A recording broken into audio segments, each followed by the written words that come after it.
je voudrais remercier Monsieur le Premier ministre Moussa Mara et Monsieur Jean-Joseph Boileau pour l'honneur qu'ils nous font d'être là ce soir. Grosso modo, ce que je vais faire, c'est donner à entendre, si vous voulez, les grandes lignes de ma dernière tribune à date sur le site de l'Afrique des idées. La question de la pauvreté prend de plus en plus d'épaisseur dans le monde et en particulier en Afrique, en raison au fond de la période actuelle. C'est-à-dire que la crise de la Covid a durement frappé le monde entier et donc l'Afrique.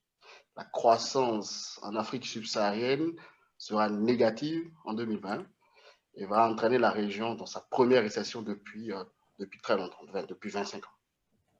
Il est estimé à peu près à 700 millions le nombre de personnes vivant dans l'extrême pauvreté aujourd'hui dans le monde, et à peu près 70% de ces gens sont en Afrique. Donc, grosso modo, vous avez à peu près 500 millions de personnes qui vivent aujourd'hui dans l'extrême pauvreté en Afrique.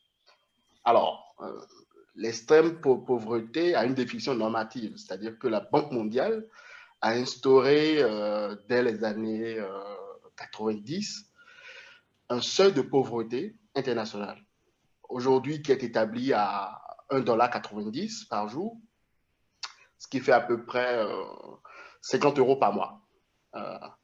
Alors, on peut tout à fait remettre ça en débat, est-ce que le seuil est bon ou pas, parce que ça pose la question de la mesure. La pauvreté est bien sûr un problème multidimensionnel, mais enfin, elle est souvent saisie et appréhendée via cette dimension monétaire. C'est comme ça.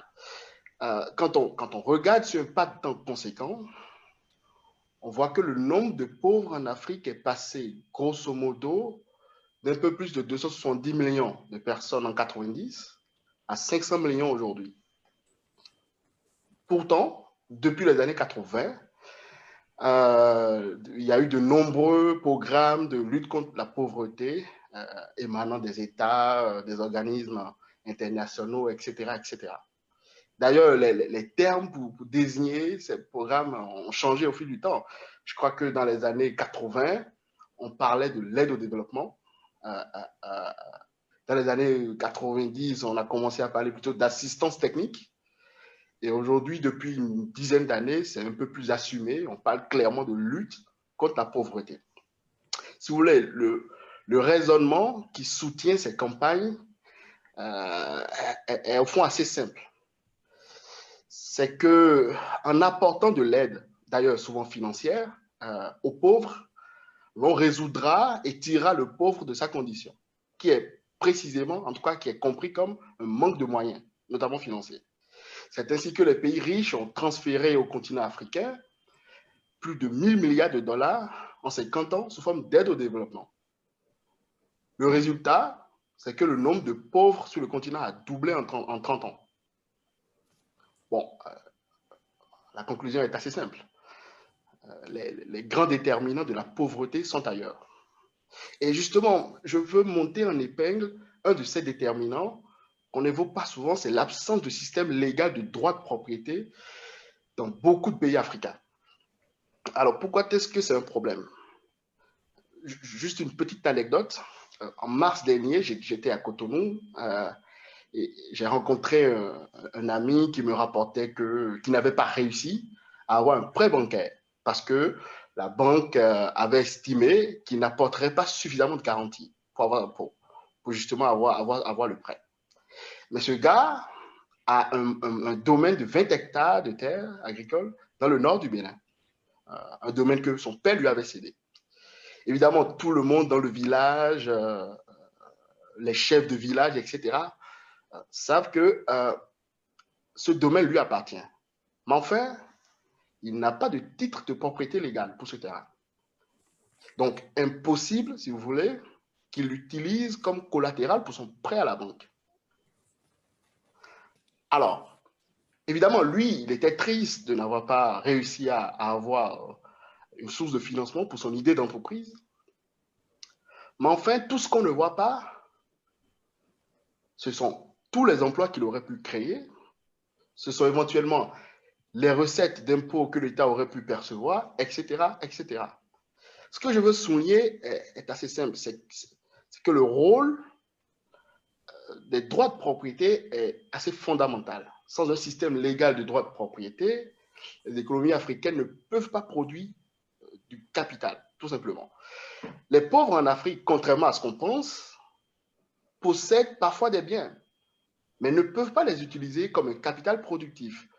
Alors, les biens en question, c'est quoi? En général, c'est des maisons plus ou moins bien bâties sur des terrains sans titre de propriété, des entreprises non déclarées avec une responsabilité mal définie, des industries installées hors de la vue des financiers et des investisseurs.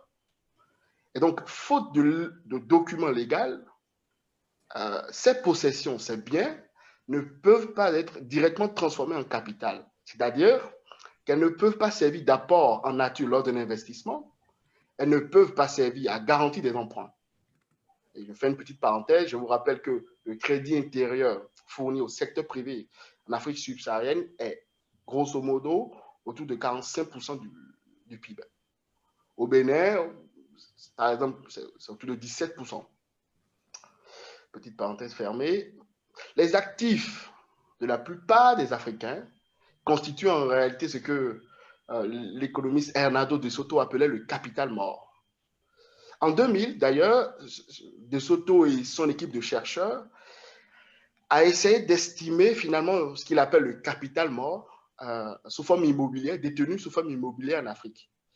Il est arrivé à peu près à un chiffre de 580 milliards de dollars. Donc, autant de capital improductif. Le miracle rwandais qu'on évoque souvent, au fond, il a démarré en 2003 avec d'importantes réformes qui visaient justement à définir et à protéger les droits de propriété des Rwandais, avec une simplification des procédures. Résultat, si vous voulez, le Rwanda a connu une croissance phénoménale ces 15 dernières années et fait partie aujourd'hui du top 3 des pays où il est facile de faire des affaires en Afrique. Je ne vais pas être très long. Le message que je veux faire passer est qu'au fond, la pauvreté en Afrique est aussi liée à l'absence de système juridique de la propriété. L'on gagnerait à mettre au point des processus de légalisation massive. Bien sûr, il y a certainement d'autres causes, d'autres déterminants qui expliquent le phénomène de la pauvreté en Afrique. Et d'ailleurs, on a la chance d'avoir le Premier ministre Moussa Mara avec nous et l'économiste Jean-Joseph Boyau qui vont nous apporter leur lumière. Et donc, je leur laisse la parole. Merci. Merci, merci Sophonie, merci.